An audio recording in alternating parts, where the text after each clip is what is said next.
Welcome back, guys. You're just in time for chapter 3 of Charlie and the Chocolate Factory. Peter's ready. He's been waiting all day really patiently for this. So he's going to pop himself down and he's ready to listen. Dave the Shark's ready. Terrence the Triceratops and little Mighty Mouse over here. They're all sat there ready to go. So, Charlie and the Chocolate Factory, chapter 3. Mr. Wonka and the Indian Prince. Now, I remember Grandpa Joe was about to tell Charlie this story. I wonder if we're going to find out a bit more about this prince. Prince Pondicherry wrote a letter to Mr. Wonka, to Grandpa Joe, and asked him to come all the way out to India and build him a colossal palace entirely out of chocolate. Did Mr. Wonka do it, Grandad? He did indeed. And what a palace it was! It was 100 rooms, and everything was made out of either dark or light chocolate. Oh my God. The bricks were chocolate, and the cement holding them together was chocolate, and the windows were chocolate. And all the walls and ceilings were made of chocolate. So were the carpets, and all the pictures, and the furniture, and the beds. When you turned on the taps in the bathroom, hot chocolate came pouring out. That just sounds like heaven. Oh. My tummy is rumbling and rumbling.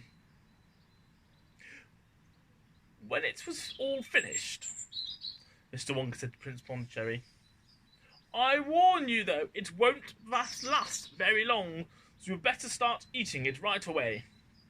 Nonsense, shouted the prince. I'm not going to eat my palace.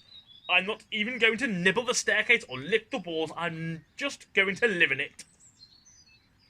But Mr. Wonka, of course, was right, because soon after this, there came a very hot day with a boiling sun. What do you think is going to happen to the palace, I wonder? And the whole place began to, you got it, it began to melt.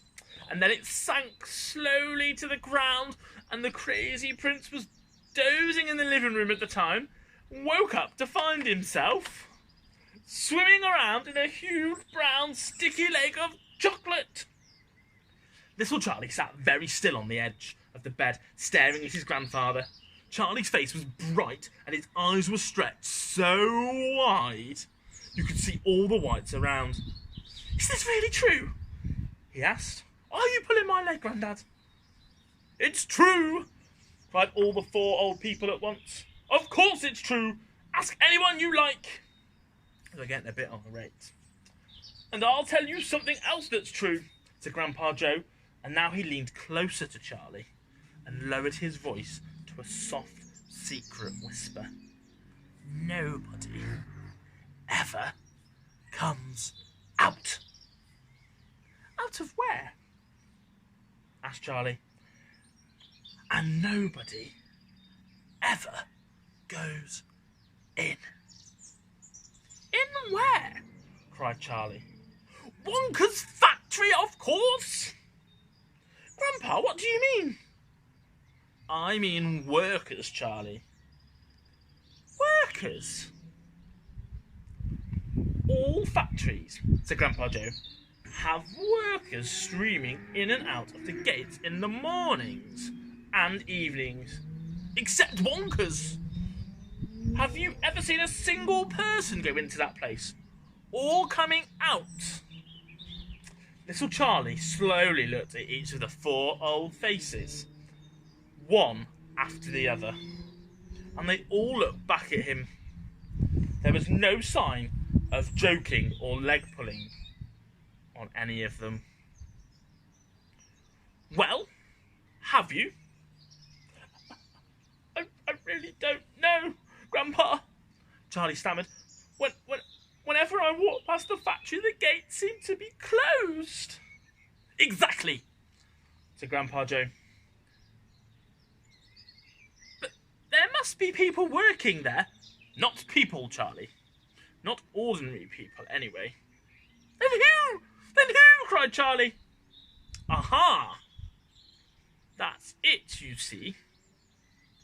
That's another one of Mr. Willy Wonka's clevernesses. Charlie, dear, Mrs. Bucket called out from where she was standing by the door. It's time for bed. That's enough for tonight. But, Mother, I must hit. Tomorrow, darling. Tomorrow. That's right, said Grandpa Joe. I'll tell you the rest of it tomorrow evening. As shall I tell you chapter 4 tomorrow evening. Don't forget, snuggle up with your blanket, stay safe, and good night. Goodbye.